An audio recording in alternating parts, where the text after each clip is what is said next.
going to start by facing the east. Let's give all praise, honor, and glory to Yahweh, Bahashem, Yahweh Shai, Bahashem, the conquering gods. That be given all praises to the Most High, whose true name in Hebrew is Yahweh, in the name of his only begotten Son, whose true name in Hebrew is Yahweh Shai, and the Holy Spirit, which in Hebrew is the Rakak Badash. Double honors to the elders and apostles, by the Holy Spirit who taught us his truth. Honors to the brothers, risking their life and freedom to push the gospel. Peace and blessings to the hopeful elect, which would be the so-called Negroes, Latinos, Native Americans, and Seminole Indians, who make up the lost 12 tribes of Israel, according to scripture and according to prophecy. The hopeful elect would be 1/3 of the Israelites who will return back to the Most High during the last days, which is now, to receive salvation. While the 2/3 of Israel that don't turn back to the Most High be destroyed in judgment. So we back with another lesson through the mercy of Yahweh Bahashem Yahweh Shai. Lesson is titled Wisdom of David,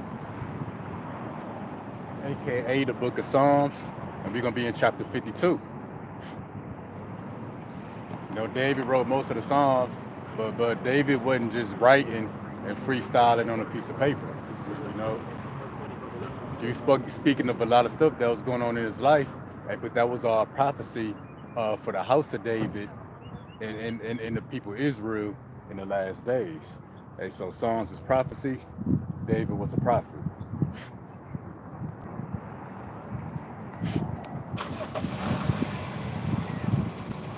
So we had Psalms 52, but we gonna get the little section and get that before we actually read verse 1. Matter of fact, I'm gonna read verse 1. Why boastest thou thyself in mischief, O mighty man? The goodness of the Lord endureth continually. So in other words, David is saying to the wicked, hey, why you boast in your mischief, thou mighty man? Hey, do you not know that the goodness, that the mercy of the Lord endureth forever? So David's going to be speaking against the wicked. But we're going to see why David said that when we go to the portion that's above verse 1. It says, to the chief musician, Mishul, a psalm of David, when Doeg the Edomite came and told Saul and said unto him, David is come to the house of Ahimelech.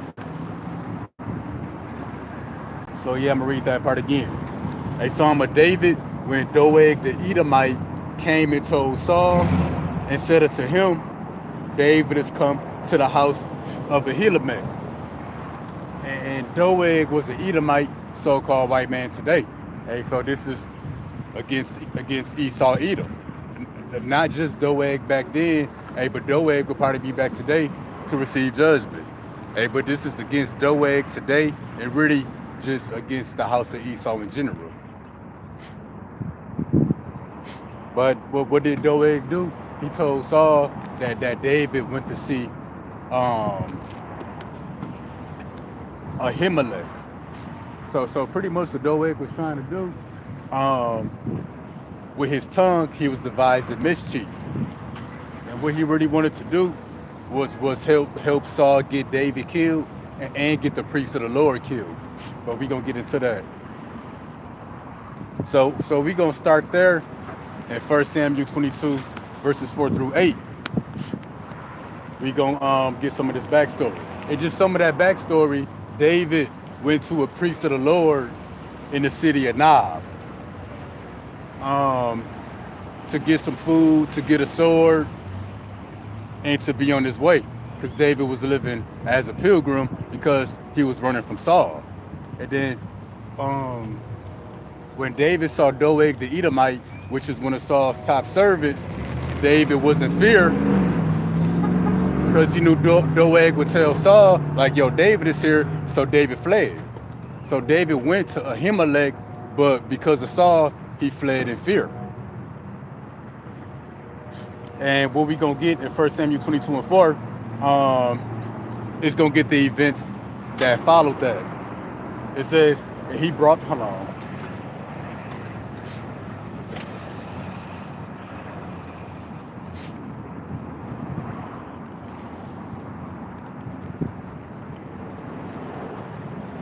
So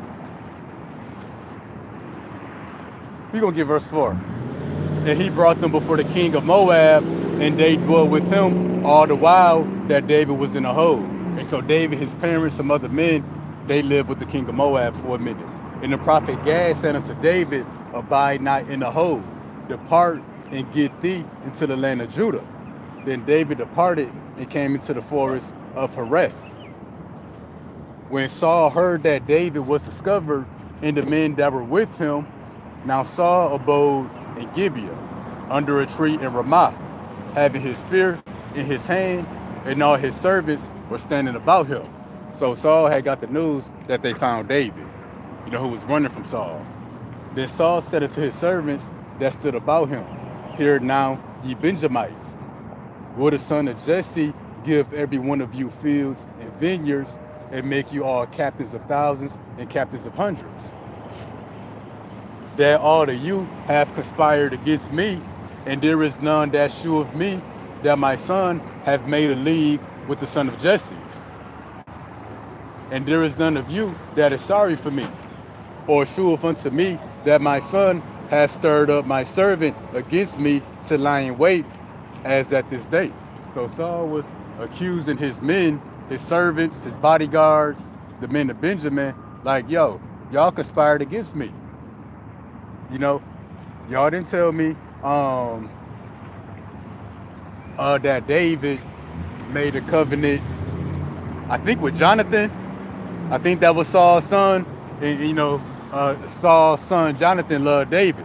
And they was like blood brothers. That's the relationship they had. So Saul accuses men of pretty much conspiring with David and his son Jonathan to rise up against Saul. And he also goes to say, so again, that all of you conspired against me, and there is none that sheweth me that my son hath made a league or a covenant with the son of Jesse, which is David.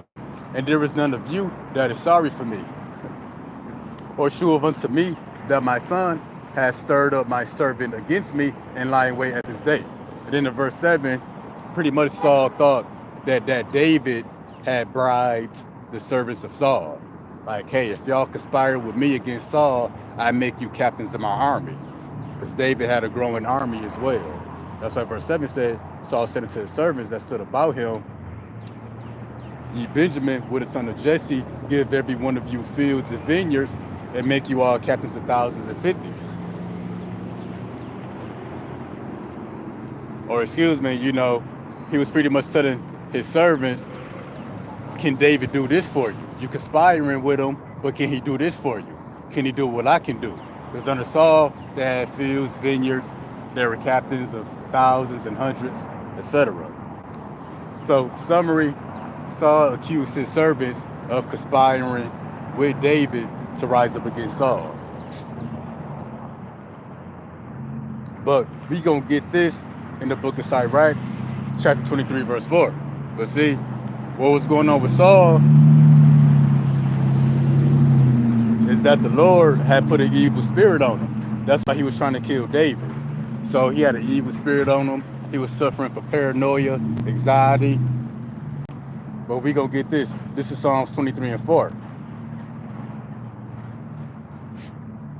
No, that ain't it. Dang, that ain't it.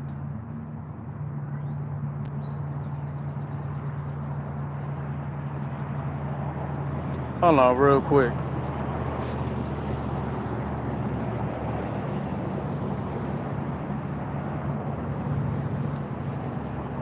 Ecclesiastes 3 and 24. For many are deceived by their own vain opinion. Hey, so Saul believed his own opinion. He believed his own thoughts. That his men, his own servants, conspired with David to kill him. It says, and an evil suspicion have overthrown their judgment. So yeah, and Saul had an evil suspicion of David and his servants, the men of Benjamin. That they were trying to get him killed. So evil suspicion have overthrown their judgment. And how was Saul's judgment overthrown? Because we're going to read that, even one of the priests of the Lord said to Saul, you know, who is more faithful among your servants than David, who was also your son-in-law and got great honor in your house. You know, he was a man of the Lord, upright, walked in integrity. So again, for many are deceived by their own vain opinion, and an evil suspicion have overthrown their judgment. That was Saul. You know, he was so filled with rage and wrath against David, the Lord had put that wicked spirit on him, that he couldn't even see straight. He couldn't even make rational decisions. You know, he was pointing the finger at everybody. So as we continue, we're going to get this also in the book of Jeremiah, chapter 17, verse 9.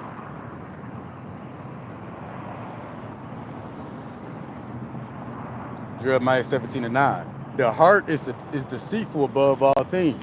What's your heart? That would be your mind. And desperately wicked, who can know it? So yeah, you know, Saul's heart was full of wickedness. At this point, the Lord had put an evil spirit on him. So he suffered from maliciousness. As the scriptures say, wisdom will not enter into a malicious soul. So Saul was filled with malice, paranoia, anxiety, envy. And his own heart had deceived them into thinking that David was against him, that his own men, the men of Benjamin, had conspired against him.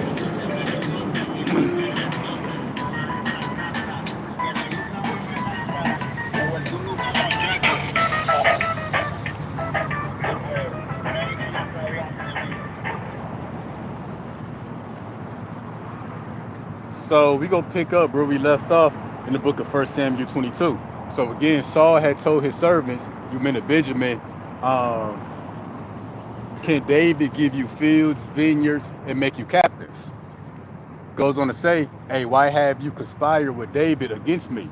Why didn't you tell me that David made a covenant with my own son? You know, that's what Saul was saying to his servants.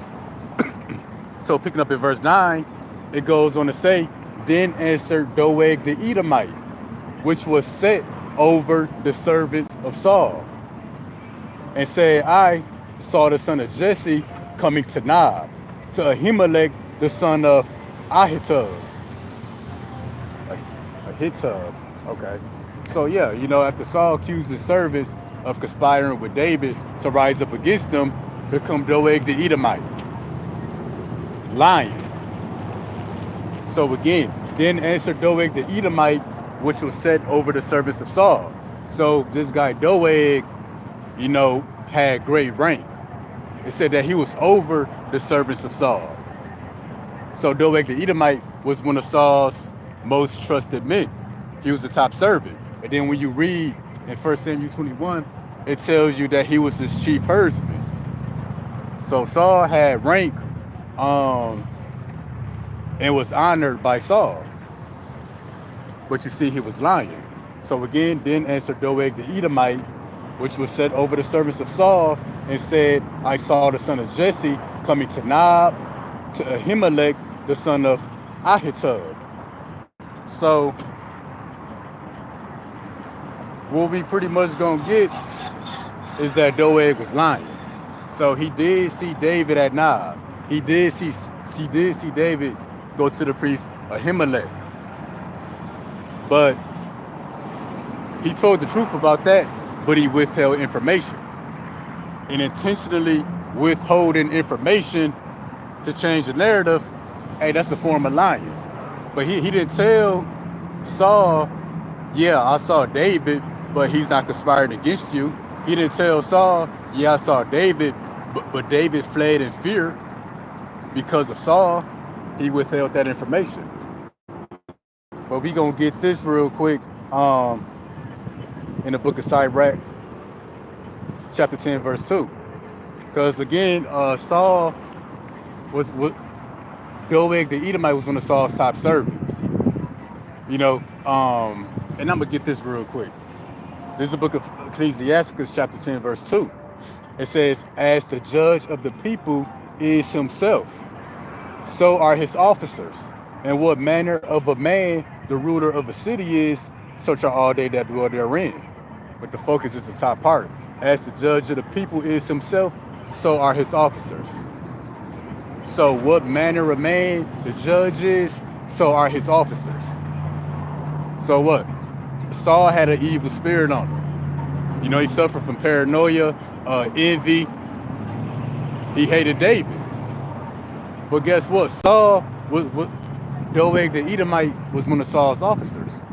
So again, as the officer of the people is himself, so are his officers. So what? What manner of man Saul was in trying to kill David, envious of David, Doeg was the same way. Doeg hated David.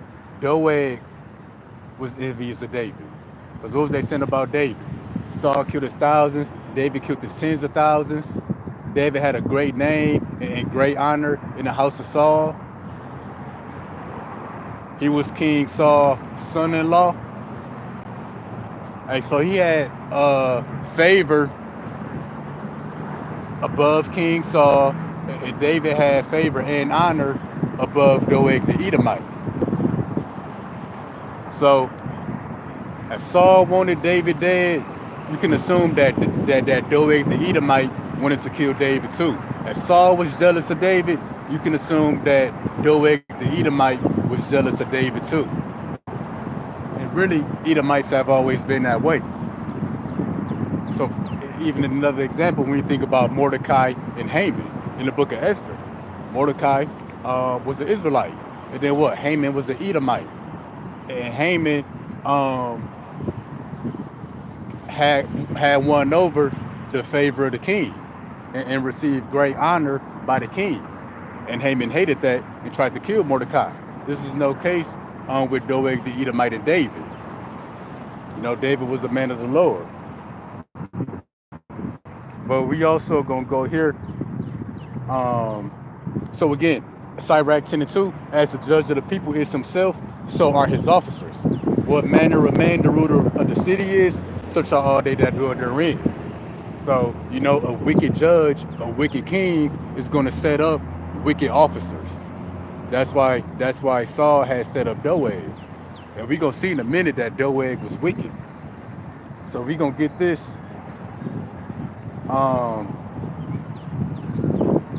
in the book of Psalms 52:1.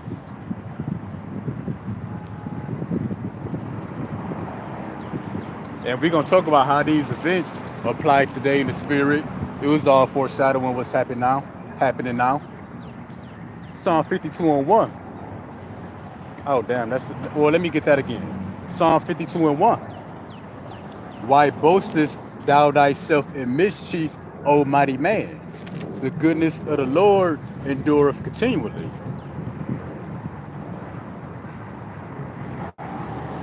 And then when we get this word boastest, let's get that. Let's look at that word in Hebrew.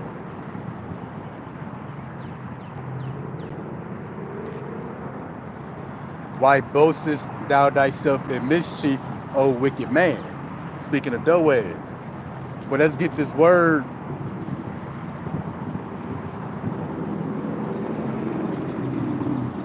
Boastest thou thyself. So when you get this word boastest thou thyself, it says to praise, to be boastful. It says to boast in glory. It also says to act madly, to act like a madman.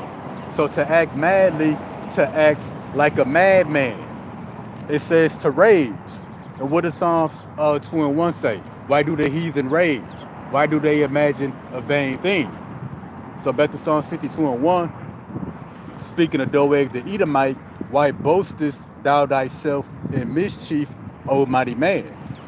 And that's the case now with these Edomites. They boast in their wickedness and boast in their riches against the Lord and against his people.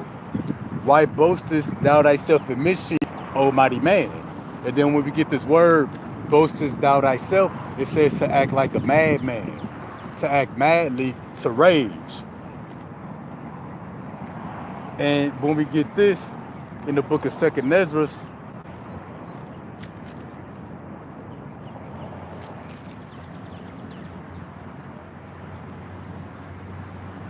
When we get this in Second Ezra, chapter 16, verse 71, what does it say?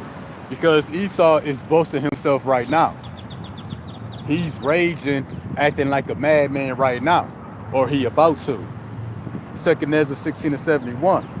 They shall be like madmen, sparing none, but still spoiling and destroying those that fear the Lord.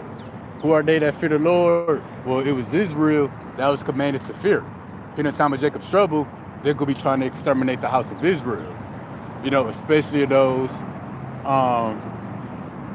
that come back to the Lord, serving Yahweh Bashem Yahweh Shah. But again, it says they should be like madmen, sparing none. So back to Psalms 52 and 1, concerning Doeg the Edomite, it says, why boastest thou thyself in mischief, O mighty man? Then when you look up the phrase, boasted thou thyself, again it says to rage, to act madly, or to be a madman.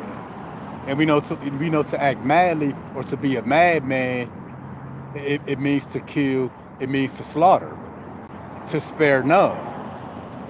So this is pretty much telling you beforehand that Doeg the Edomite gonna go on a great killing spree, spoiling and killing those that fear the Lord. But again, that's why David said, why boastest thou thyself? Why do you rage? Why are you a madman? Why boastest thou thyself in mischief, O mighty man? The goodness of the Most High endureth continually. So these Edomites can boast, they can rage, they can destroy us all they want, but what? The goodness of the Lord, the mercy of the Lord, they continue forever. And that's what these Edomites gonna find out here in this lifetime. So we gonna get verse 1 again, going into verse 2. Why boastest thou thyself in mischief, O mighty man?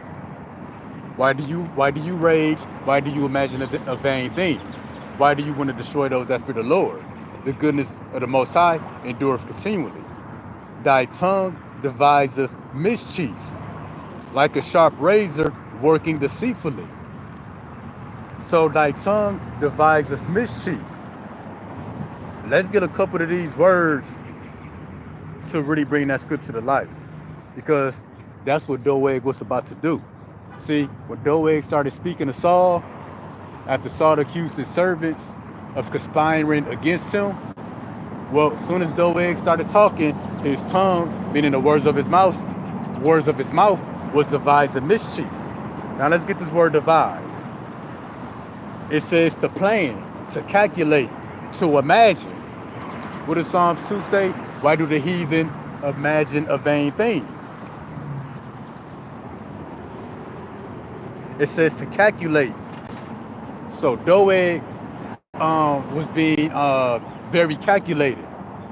He was devising a strategy on how to get David killed, as well as the priests of the Lord.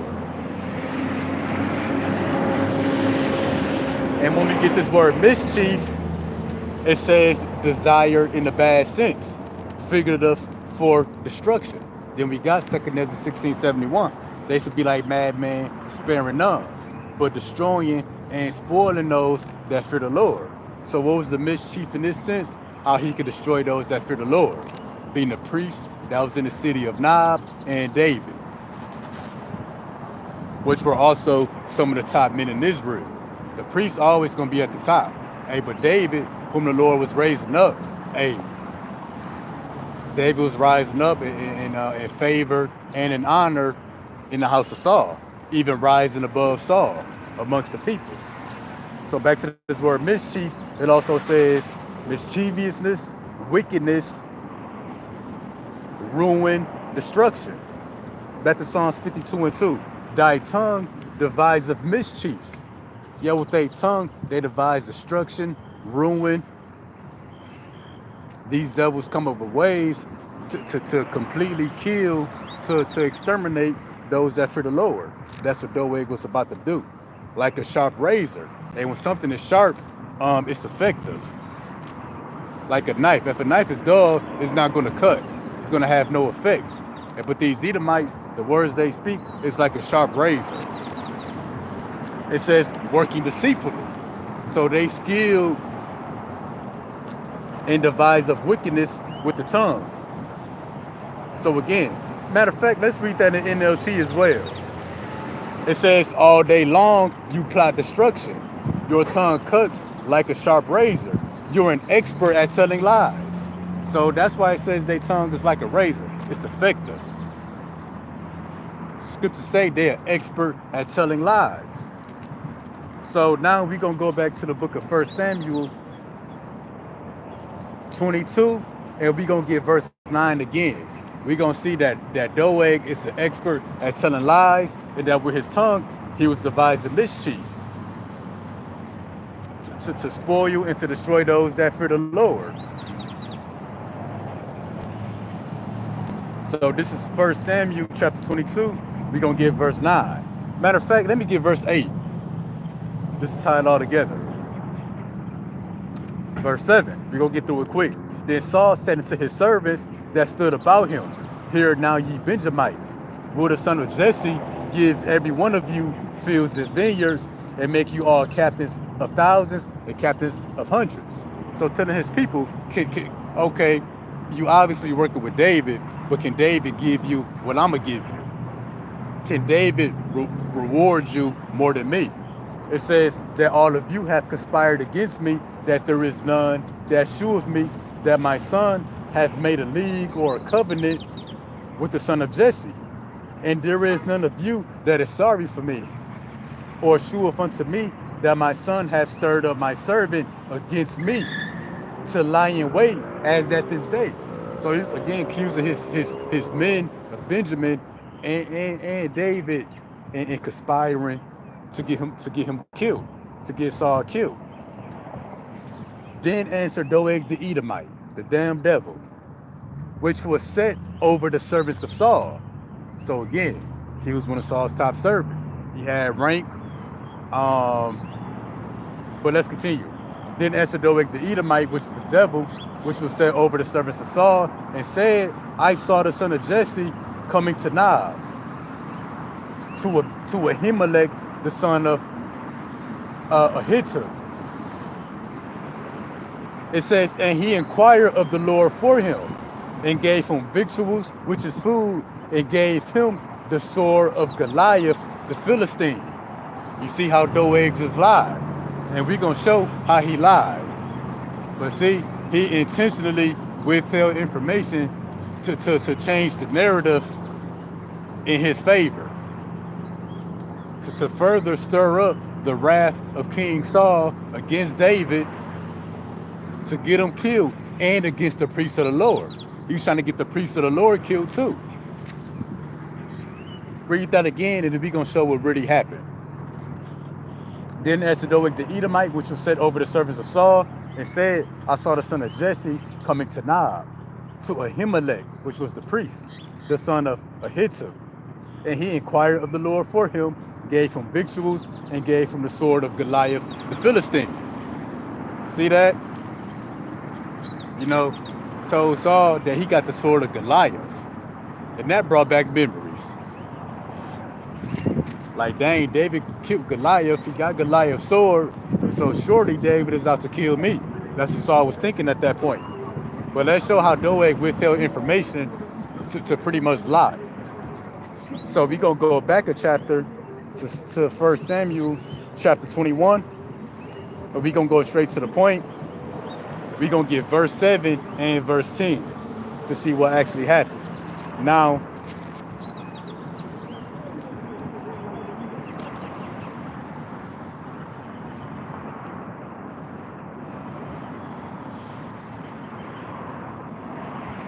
I'm going to just start at verse 6. So the priest gave David hallowed bread. That's the victuals. For there was no bread there but the showbread that was taken from before the Lord, to put hot bread in the day when it was taken. So they're about to switch out the bread anyway. Now a certain man of the servants of Saul was there that day. He just so happened to be with Ahimelech, which was a priest of the Lord. Detained before the Lord, and his name was Doeg. So Doeg was there watching Ahimelech and watching David. Watching the interaction, watching the conversation, he saw everything go down. It says,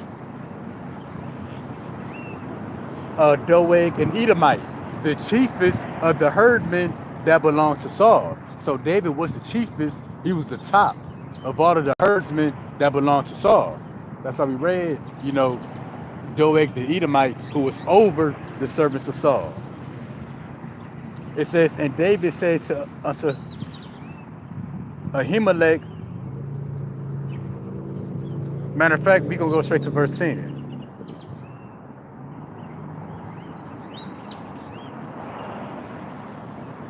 It says, we will get it all the way through. And David said to Ahimelech, and is there not here under thy hand spear or sword? For I have neither brought my sword nor my weapons with me, because the king's business require haste. And the priest said, the sword of Goliath the Philistine, whom thou slewest in the valley of Elah, behold, it is here, wrapped in cloth behind the ephod. If thou wilt take it, for there is no other save that here. And David said, there is none like that, give it to me. And David arose and fled that day for fear of Saul, and went to Achish, the king of Gath. So what happened. David got some food. He didn't have no food with him. He didn't have no weapons with him, because he was obviously on the run.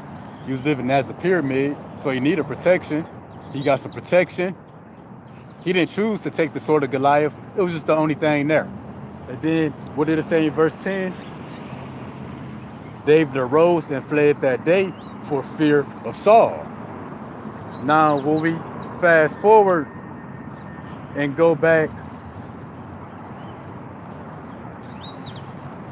to the book of 1 Samuel 22, 9 and 10, let's get Doeg the Edomite again. Let's see what he said again. Then answered Doeg the Edomite, which was set over the service of Saul, and said, I saw the son of Jesse coming to Nob, to Ahimelech, the son of Ahitub.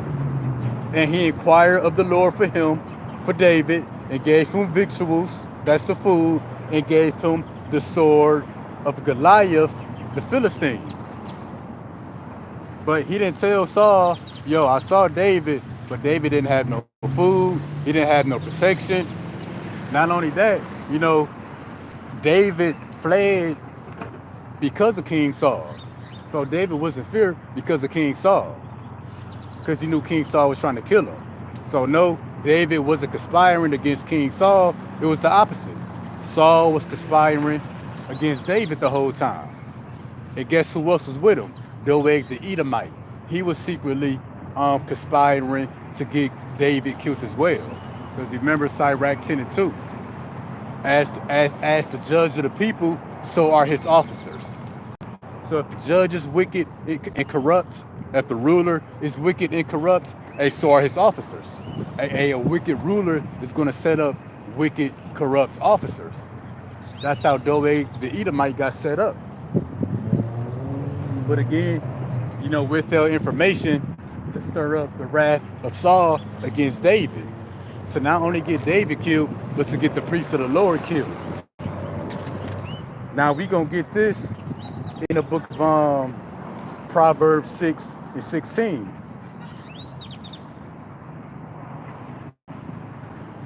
Let's jump here. This is the book of Proverbs, chapter 6, verse 16. And Doeg had all of the characteristics. White people today got all of the characteristics of this man Doeg. And we about to get some of that. Proverbs 6 and 16. These 6 things doth the Lord hate. Yes, 7 are an abomination unto him. It says, a proud look. Hey, these Edomites are proud. Doeg was a proud man. That's why David said in Psalms 52 and 1, why boastest thou thyself in mischief, O mighty man? So a proud look, a lying tongue.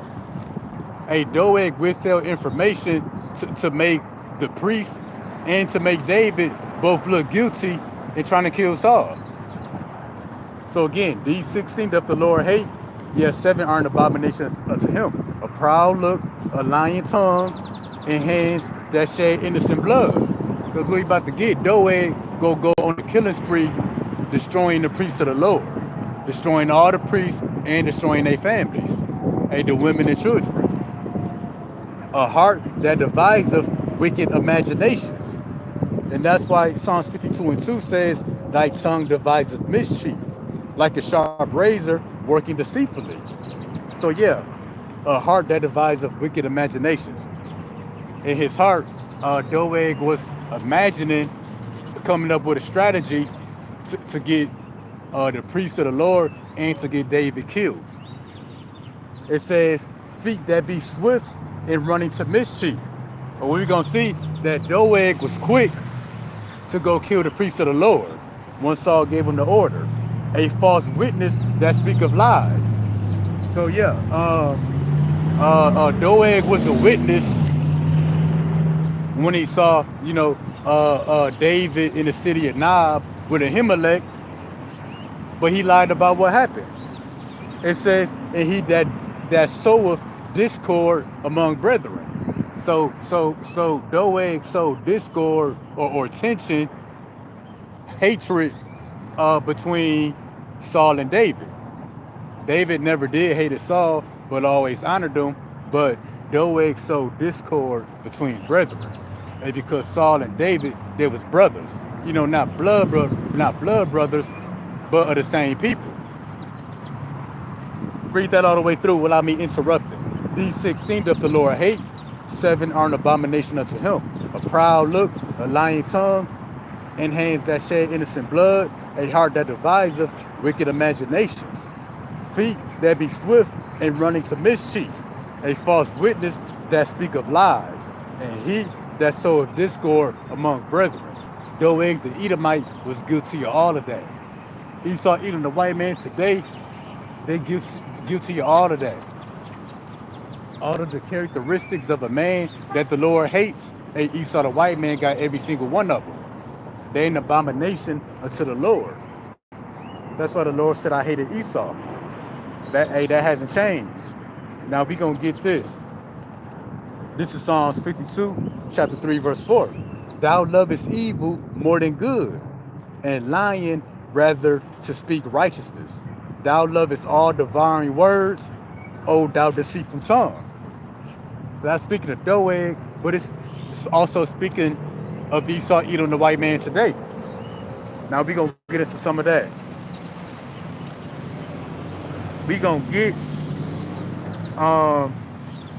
Psalms chapter 35, verse 11.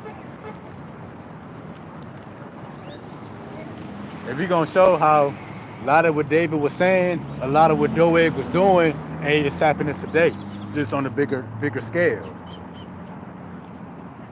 This is the book of Psalms 35. You're going to get 11 and 12. It says, false witnesses did rise up. They laid to my charge things that I knew not. And what was the false witness pertaining to the lesson? It was Doeg the Edomite. It said what? Laid things to my charge that I knew not. Let's read that in the NLT.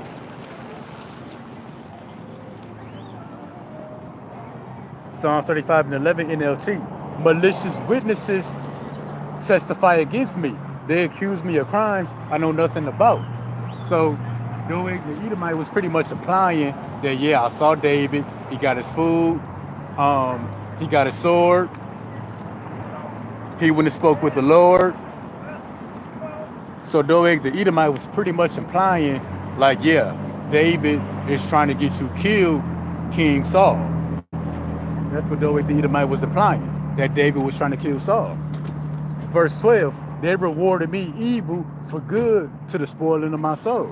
So all of the honor, all of the things that David did for Saul, David was rewarded with evil. In the NLT, they repay me evil for good. I am sick with despair. So all of the victory and everything that David brought to the house of Saul, how David was a blessing to the house of Saul, he was only rewarded with evil. And by Saul and Doeg the Edomite was pushing that along.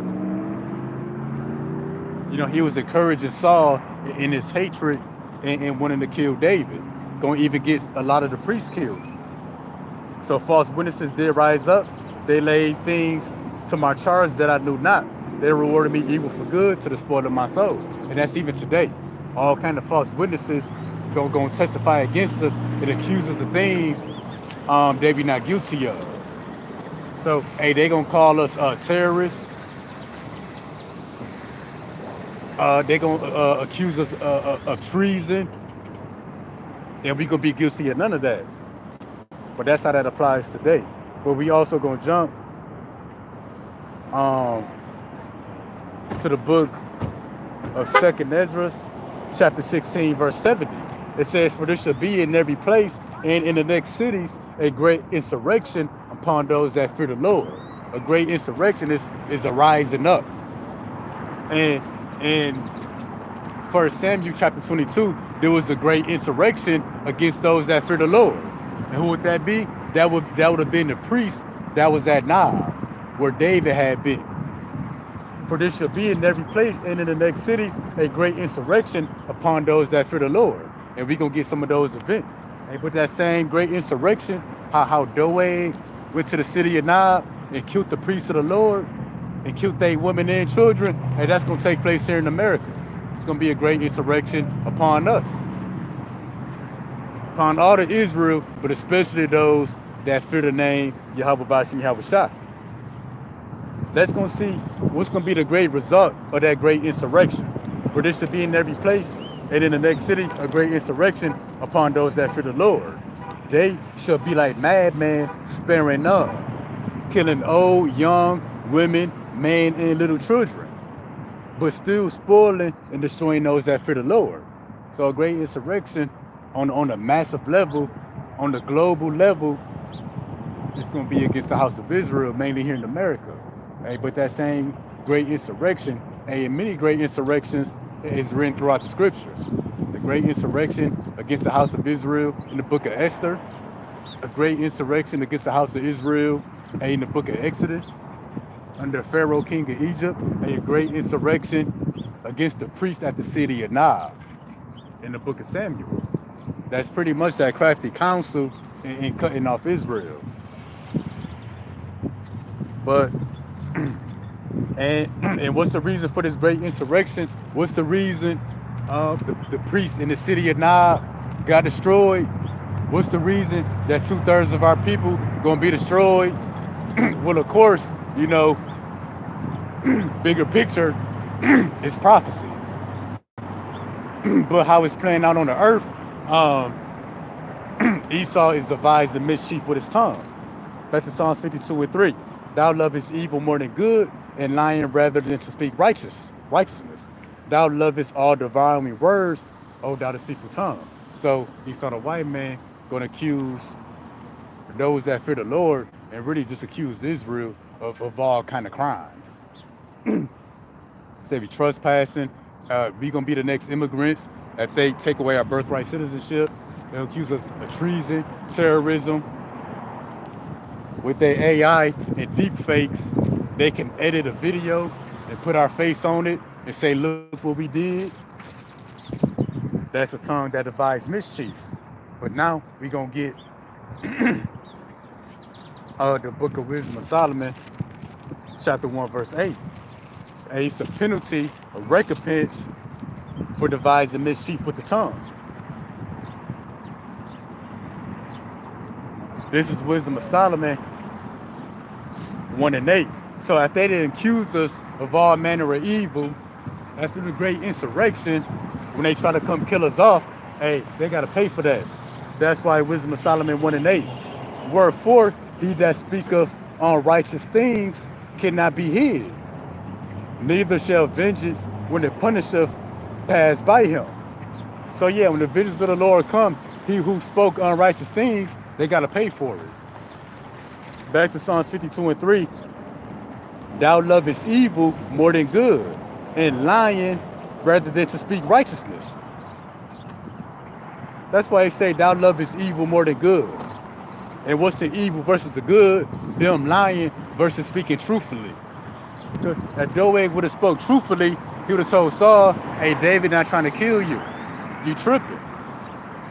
Hey, your men, the men of Benjamin, they not working with David. You tripping. David been nowhere around your men. Hey, David fled in fear because of you. No way would have told Saul he tripping. But what the scriptures say? Psalm 52:3, thou lovest evil more than good.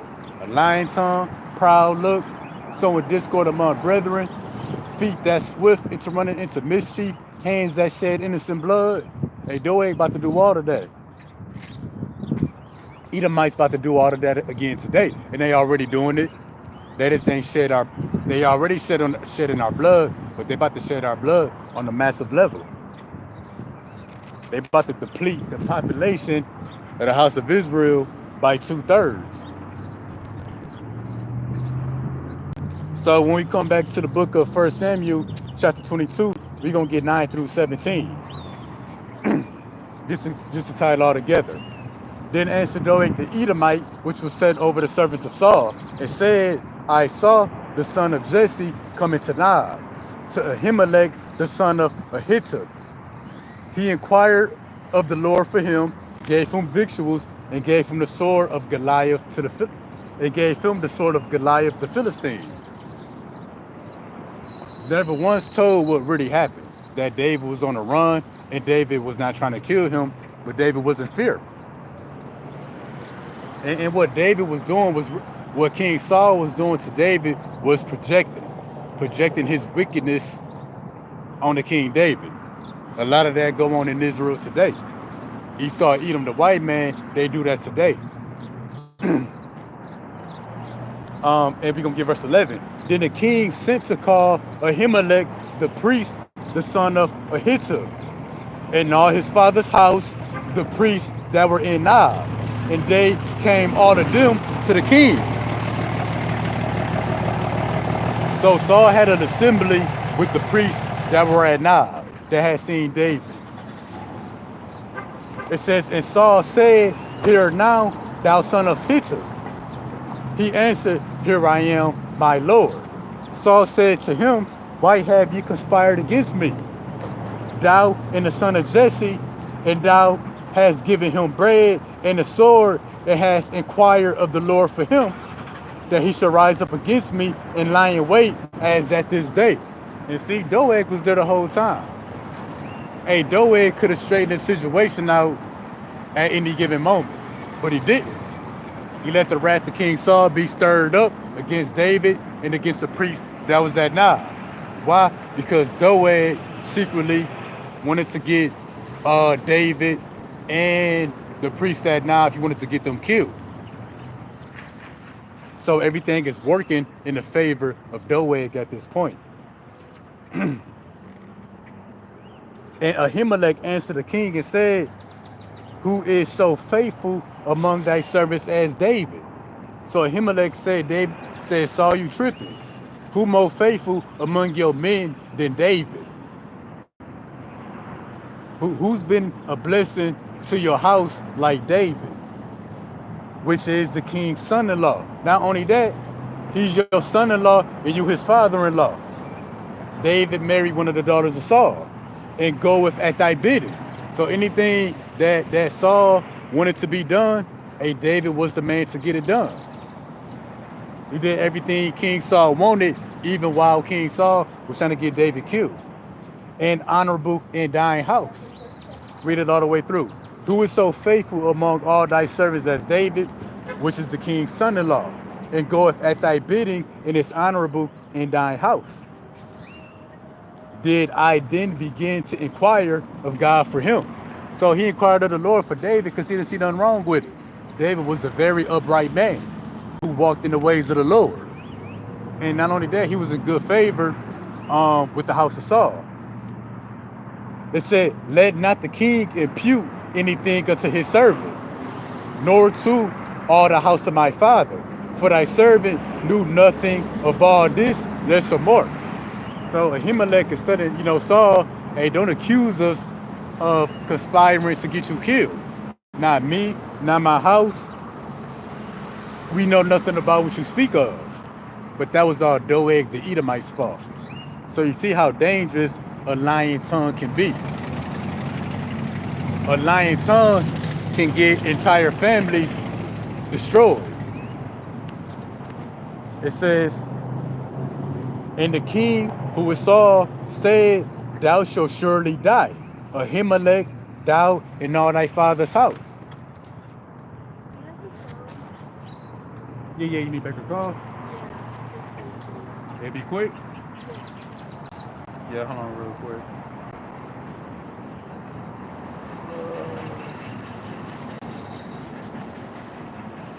Hold on, let me write something down real quick.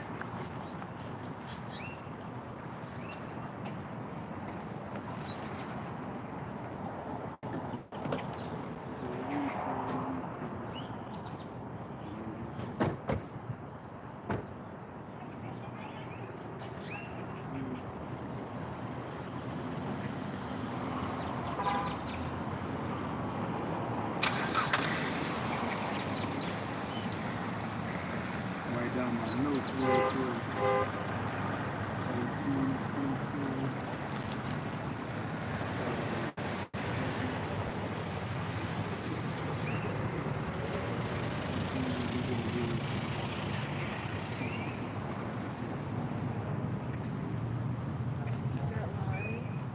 Yeah.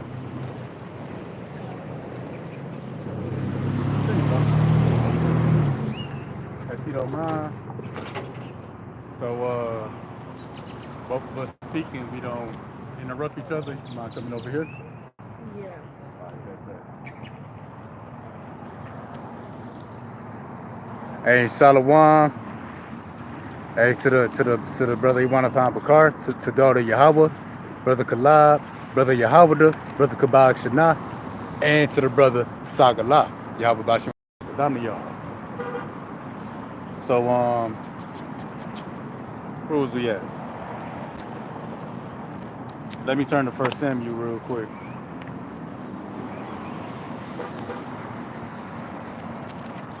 First Samuel 22.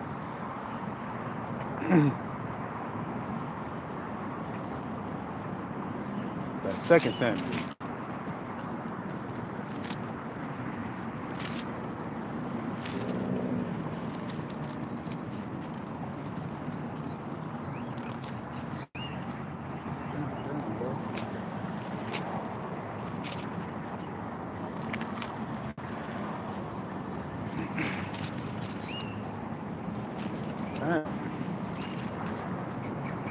Okay, back to 1 Samuel chapter 22.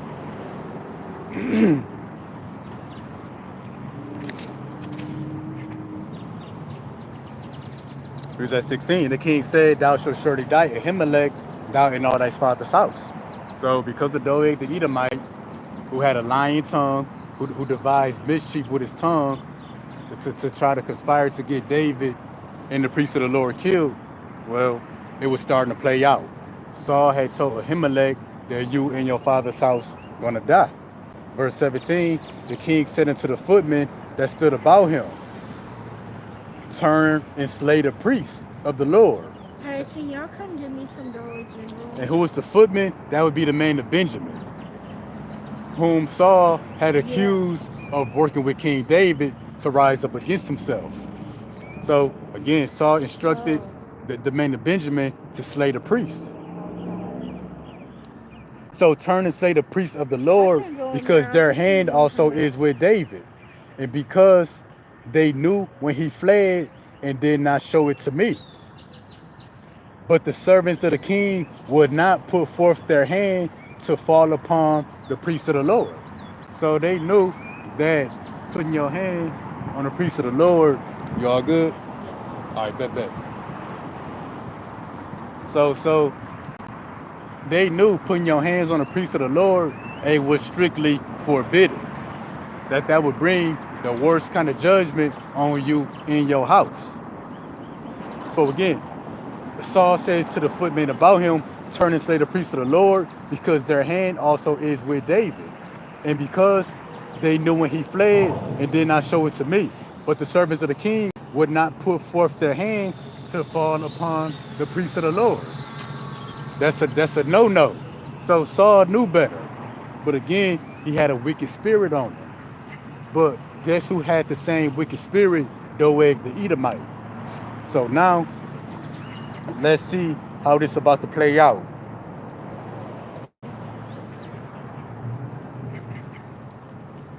Let's see how this about to play out, but let me jump around first. Because because Saul's servants, they was not about to kill the priest of the Lord. Furthermore, shedding innocent blood, it defiled the land. So now we about to go there real quick. Hey, this is the book of Numbers.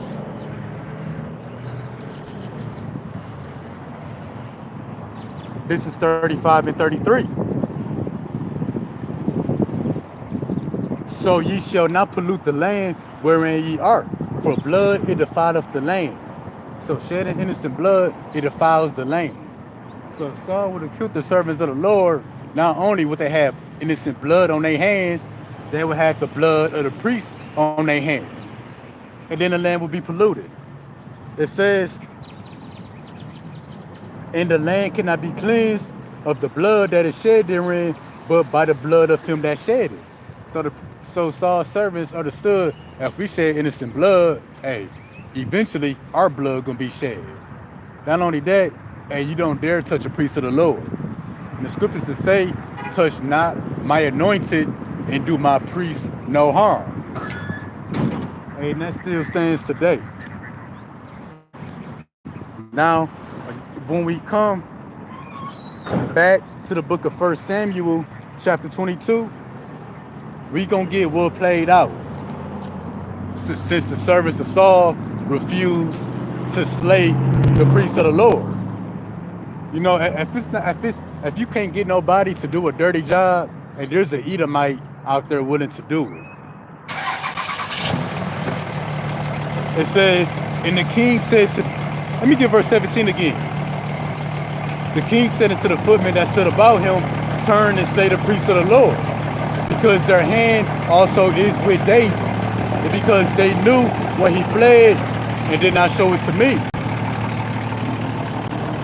But the servants of the king would not put forth their hand to fall upon the priests of the Lord. So they weren't trying to shed innocent blood.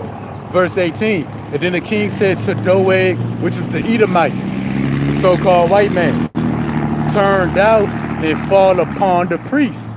Doeg the Edomite turned, and he fell upon the priests, and slew on that day 75 persons that did wear a linen ephod.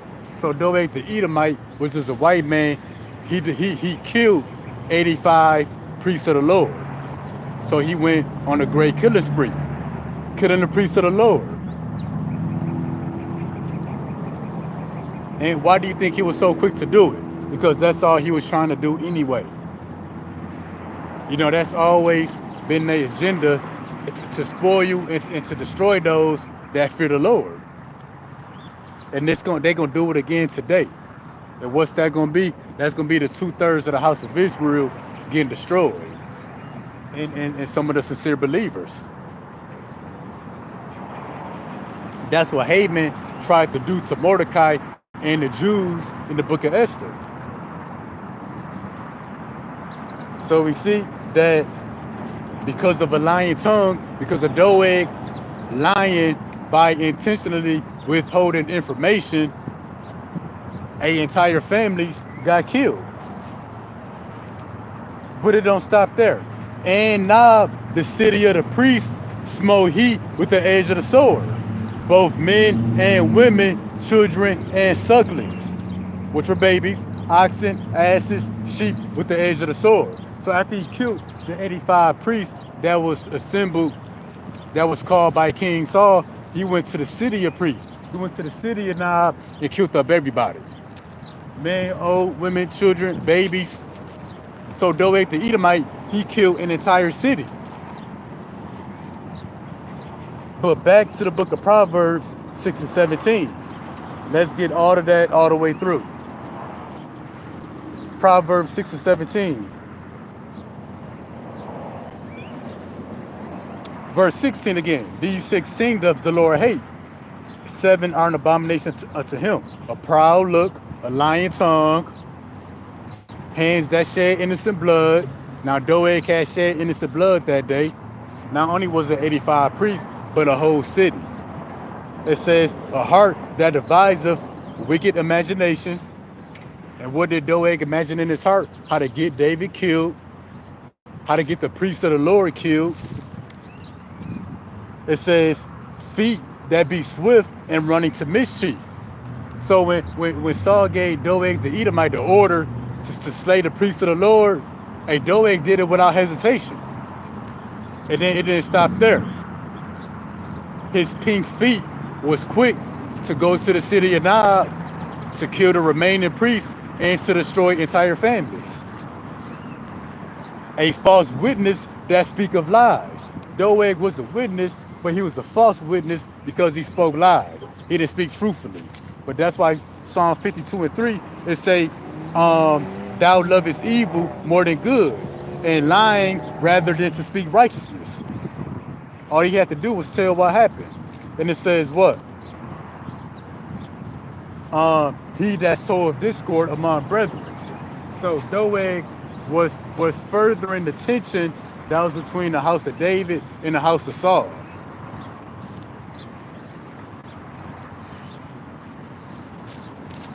But yeah, the point, Proverbs 6:17, a proud look, a lying tongue, and hands that shed innocent blood.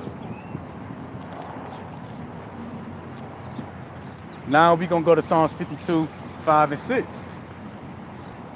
It says, a God shall likewise destroy thee forever.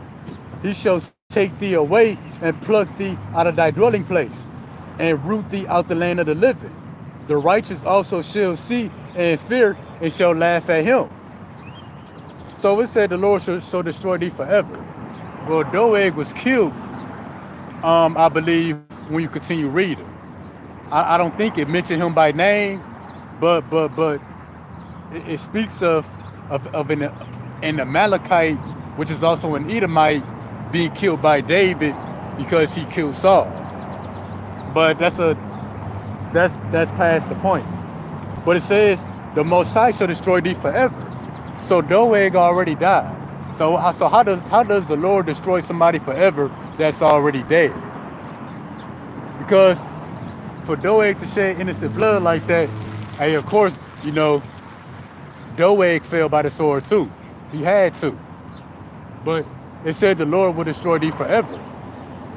Well, Doeg is back through the regeneration to receive his judgment. And then past that, it's not just speaking of Doeg back then or Doeg today, but it's speaking about the house of Edom altogether. Because the manner of man Doeg was, all of you Edomites are wicked and corrupt, just as Doeg the Edomite. All right, let me read that again. God shall likewise destroy thee forever. He shall take thee away and pluck thee out of thy dwelling place, and root thee out the land of the living. And the house of Esau is being rooted out of the earth right now. Low birth rates, low testosterone,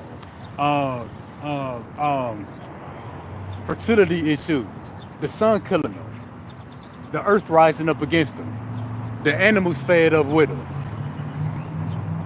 They being rooted out the land of the living. And then it's a particular year, a particular month, particular day, a particular hour that's going to destroy the third part of man, to be the wicked.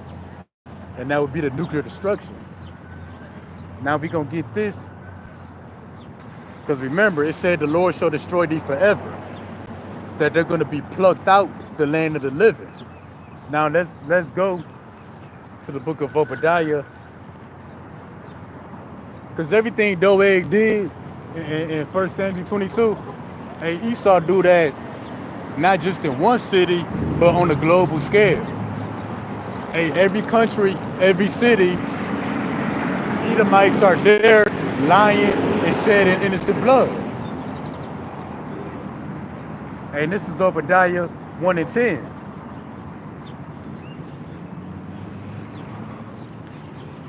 So remember Psalms 52:5, it says, God shall destroy thee forever.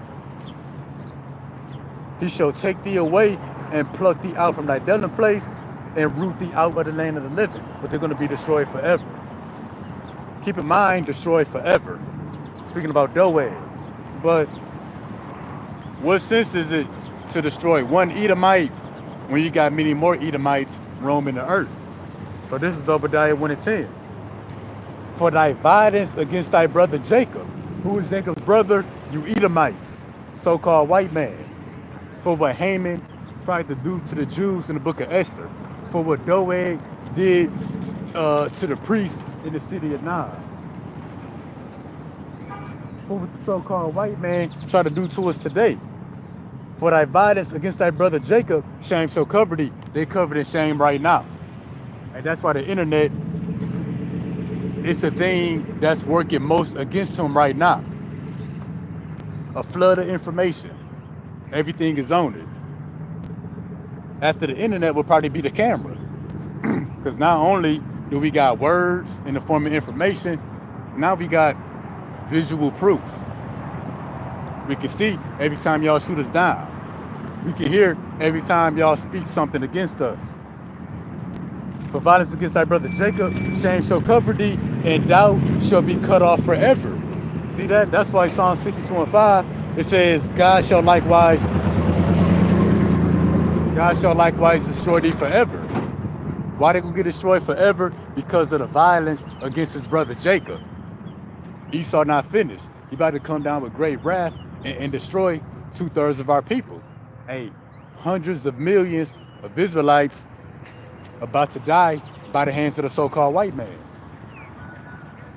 But guess what? Esau is going to be cut off forever.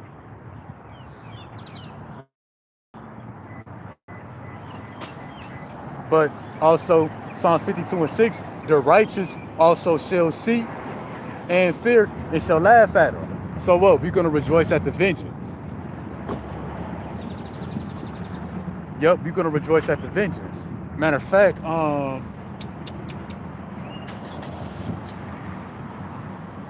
let me see if I can get this real quick.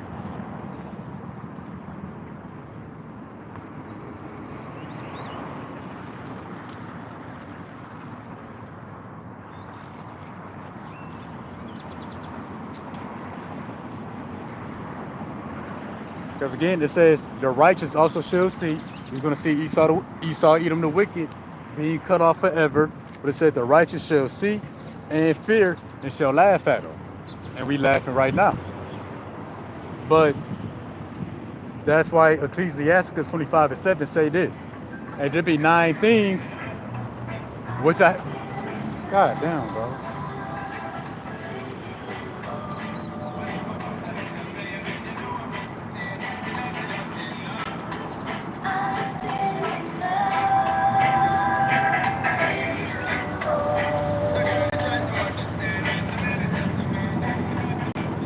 Sirach 25 and 7. There be 9 things which I have judged in my heart to be happy. And the 10th, what I utter with my tongue. A man that had joy of his children. The Lord considers that a joy. But let's see what else he considers a joy. And he that liveth to see the fall of his enemy. So the very same ones that's been trying to cut us off, we're going to see them cut off by the hand of the Lord. Not only are they going to be cut off, they're going to be cut off forever. But that's why Psalms 52 and 6 says, the righteous also shall see and fear and shall laugh at them.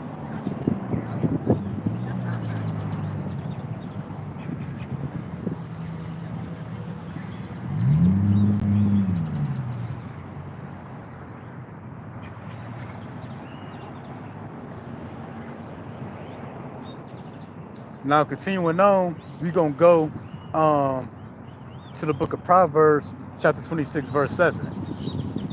26 and 27. Proverbs 26, 27.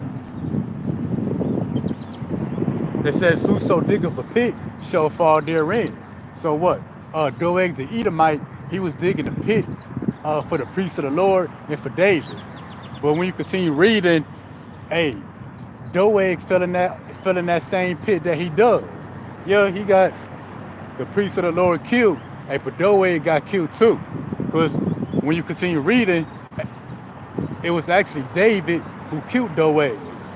the Amalekite, the Edomite. He that rolleth a stone, it will return upon him. So Doeg tried to get David killed. David ended up being the one to kill Doeg. Haman the Edomite tried to get Mordecai the Jews killed. Well, Haman ended up getting killed. Edomites trying to exterminate us today, well, they're going to be cut off.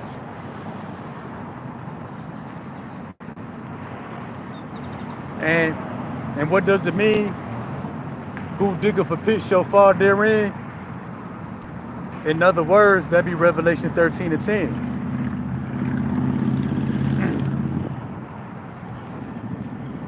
He that leadeth into captivity shall go into captivity.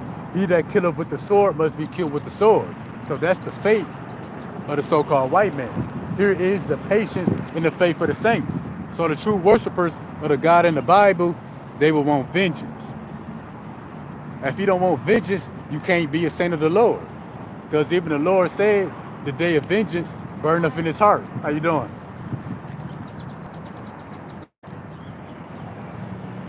Now, back to Psalms 52, we have verse 7. I'm going to read 5, going into verse 7. Because I just need to. A God shall likewise destroy thee forever. He shall take thee away and pluck thee out of thy dwelling place and root thee out the land of the living. The righteous also shall see and fear and shall laugh at him. Lo, this is the man that made not God his strength, but trusted in the abundance of his riches and strengthened himself in his wickedness. Would you see that? It says, he shall pluck thee out of thy dwelling place and root thee out from the land of the living. Now let's go to the book of Job, chapter 18. And this is all taking place right now. Job 18, I believe we're going to get verse 17. His remembrance shall perish from the earth. He shall have no name in the street. See that? He's going to perish from the earth. But that's why Psalm 52:5 said, God shall destroy thee forever and root thee out the land of the living. He's going to be rooted out of the earth. He shall be driven from light into darkness and chased out of the world. He shall neither have son nor nephew among his people, nor any remaining in his dwellings. Psalms 52:5, what did it say? God shall likewise destroy thee forever. He shall take thee away and pluck thee out of thy dwelling place. See, he's going to have neither son nor nephew in his dwellings.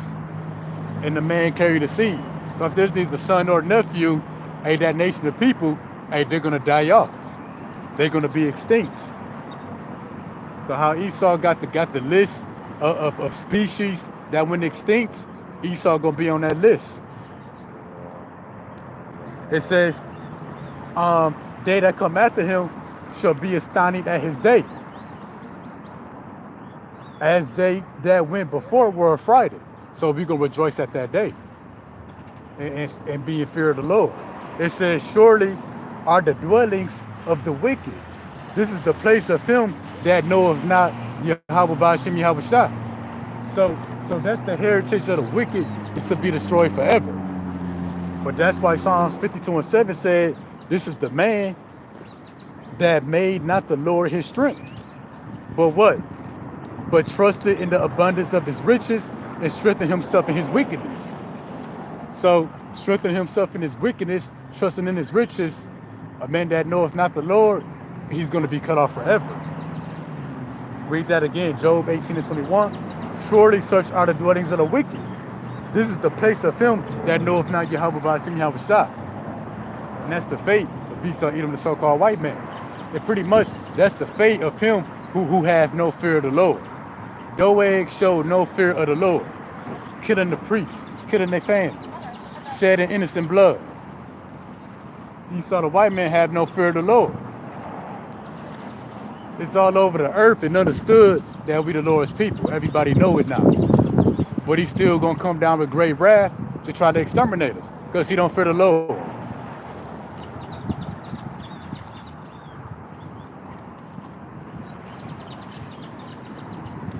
And that also lines up with Obadiah 1 and 18. You're going to get that real quick. Obadiah 1 and 18. Remember, it said it would be neither son nor nephew in his dwellings, that he would be cut off forever. The house of Jacob shall be a fire, house of Joseph a flame, the house of Esau for stubble. They shall kindle in them and devour them. And there shall be not any remaining of the house of Esau, for the Lord has spoken. But at the end of the day, there's going to be none remaining of the house of Esau. They're going to be completely wiped out. Now this is Psalms 52 and 8.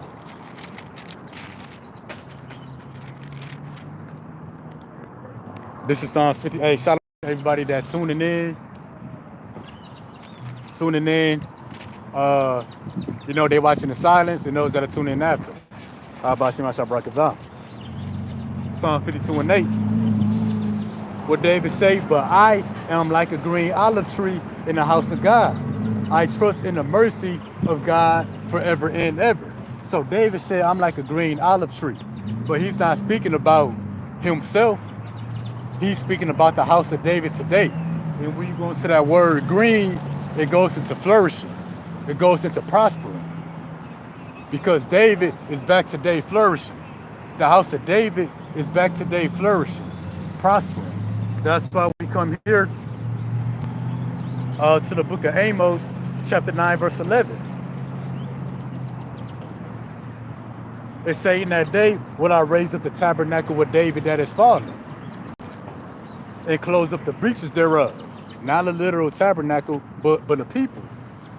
It says, I will raise up his ruins and will build it as the days of old. So that's why David said, I am like a green olive tree in the house of God. So what? The house of David is being built back up today. And then when we get this, in the book of Ezekiel,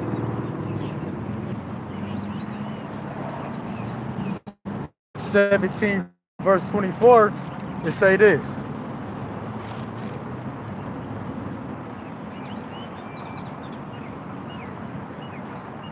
And all the trees of the field. What's the field? That's the earth. What's the trees? Family trees or nations. All the trees, all the people of the earth shall know that I, the Lord, have brought down the high tree. Who's the high tree right now? Esau, Edom, the so-called white man. And what? Have exalted the low tree. What's the low tree? The house of Israel. But who's been exalted first? The elect, also known as the house of David. That's why David said, I am like a green olive tree. It says, have dried up the green tree. Who's being dried up right now? Who's being rooted out right now? Who's on a decline right now?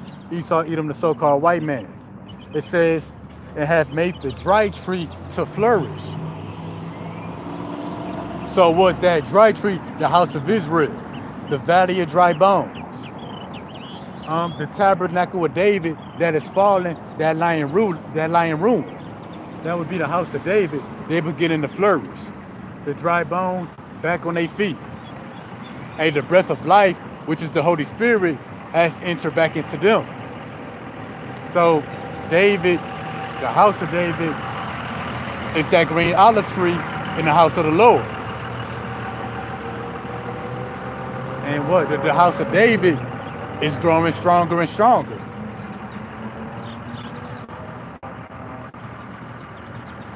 Psalms 52 and 9. I will praise thee forever because thou hast done it. Thou hast done what? Raised up the house of David, redeemed his people, has cut off the enemy. I will praise thee forever because thou hast done it, and I will wait for thy name, for it is good before thy saints. So the name Yahweh B'Shem Yahweh Shai is only a benefit to the saints. It's of no benefit to the 2/3 of Israel right now. Hey, but it will be, because that mercy gonna kick in when they come back into the earth. But what did David say? I will praise thee forever.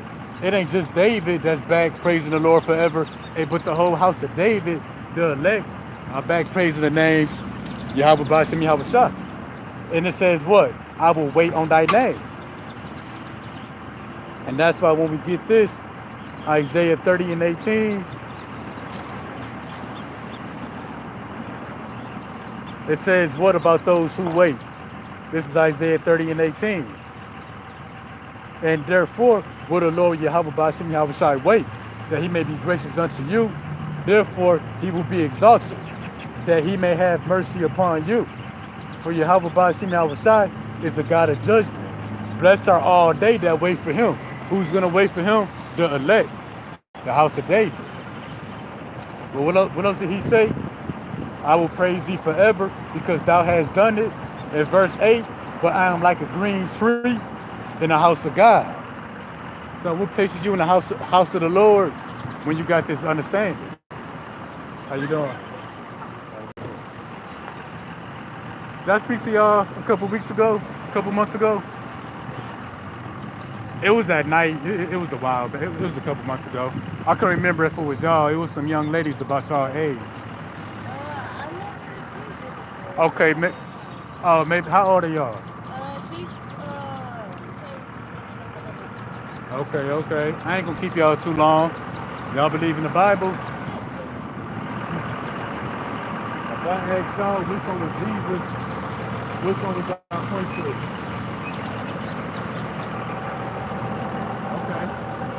Okay.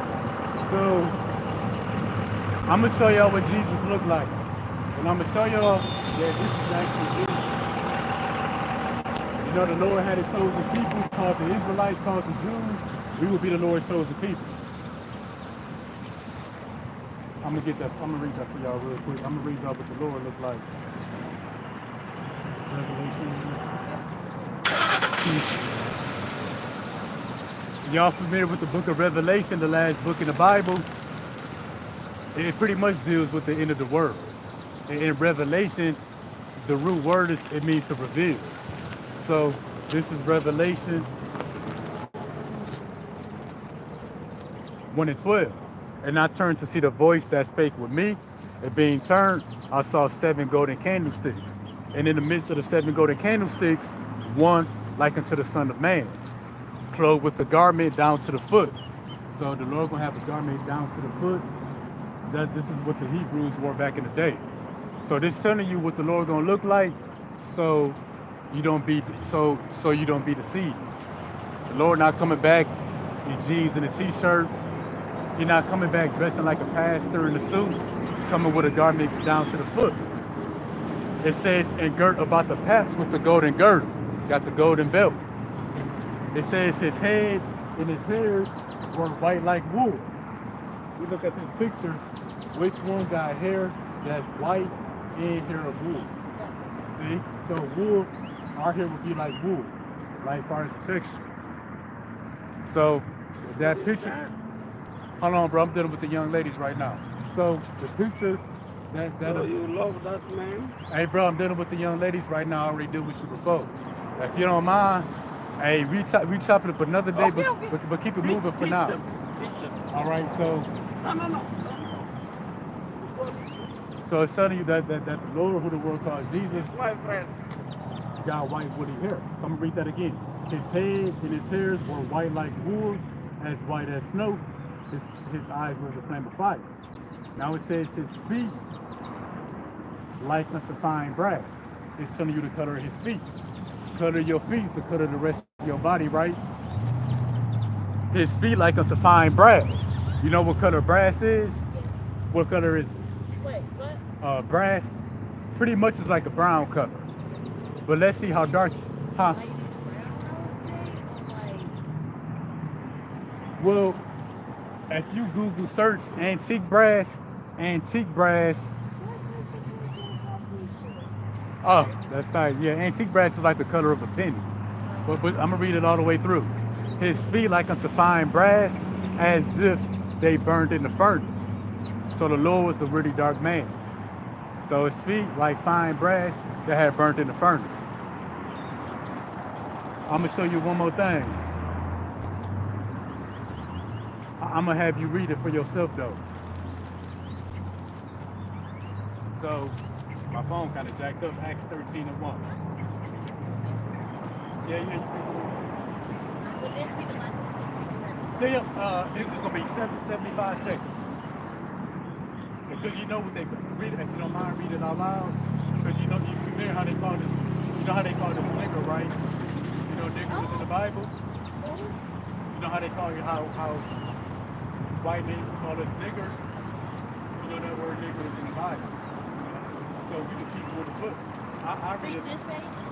Just verse 1. The word nigger. I'm trying to hear it. If you shot, I'll read it for you. Let me read it. I'm gonna read it and I'm gonna show y'all something. Now there were at church, that was at Antioch, certain prophets and teachers.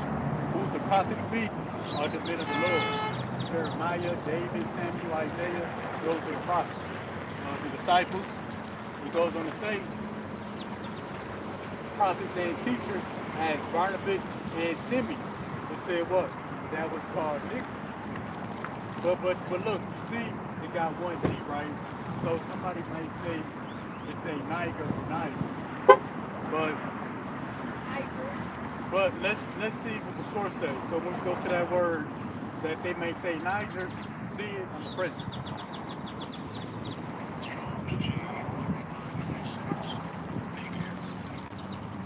Nigger is in the Bible, we the people of the book. Now look, when I click this word, let's see the definition of it. Nigger equals black. So pretty much mean a dark-skinned man, according to the Bible. Now we're gonna read this in the NLT. It uses modern terminology for the prophets and teachers, for the church of Antioch, Syria, Barnabas, and Simeon called black men. So who the world calls Jesus, so-called black man, his name is not Jesus. The name of the Most High would be Yahweh. The name of the Son would be Yahweh Shai. Can y'all say them names for me? Yahweh. Yep, Yahweh. Now Yahweh Shai. So them the real names of the Lord. It's gonna get real bad out here, and y'all gotta remember them names. Also too, they coming with the mark of the beast, which is the microchip. They're gonna start microchipping people, and if you don't get the microchip, you can't go into the store and buy food how y'all just did. You can't buy no water. But if you get this microchip, when America be destroyed in World War III, those who get the microchip gonna be destroyed with it. So you gotta trust on the name of the Lord, Yahweh and Yahweh Shai, and He gonna protect us and provide for us when America is destroyed. I know that was kind of a lot, and I appreciate y'all for listening. And if I see y'all again, y'all down to stop, I'll show y'all something else. But yeah, this Bible is your history and your future. So, hey, y'all be safe out here.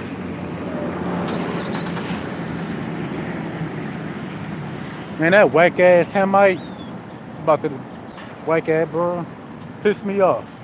Always coming around here scoffing, thinking something to joke.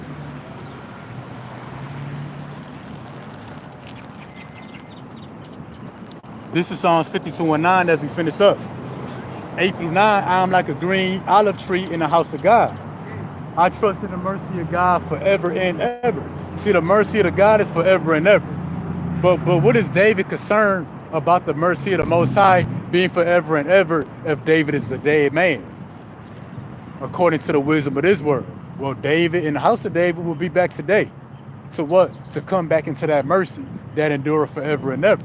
Hey, so David is back in the house of the Lord today. The house of David, the servants of the prophets, they back in the house of the Lord today. Because when we get the book of Psalms, chapter 23, verse 4, chapter 23, verse 6, it says, surely goodness and mercy shall follow me all the days of my life. So when David said that, he's not just speaking about his life back then, but he's speaking about his various lives in the future. More so now. That what? That mercy and the goodness, well, David will be receiving that mercy from the Lord today. Because what did he say? It shall follow him all the days of his life. Not only back then, but also now. It says, and I will dwell in the house of the Lord forever. So how would a dead man build in the house of the Lord forever? That's through regeneration, because David in the house of David is back today. And guess what? They back in the house of the Lord.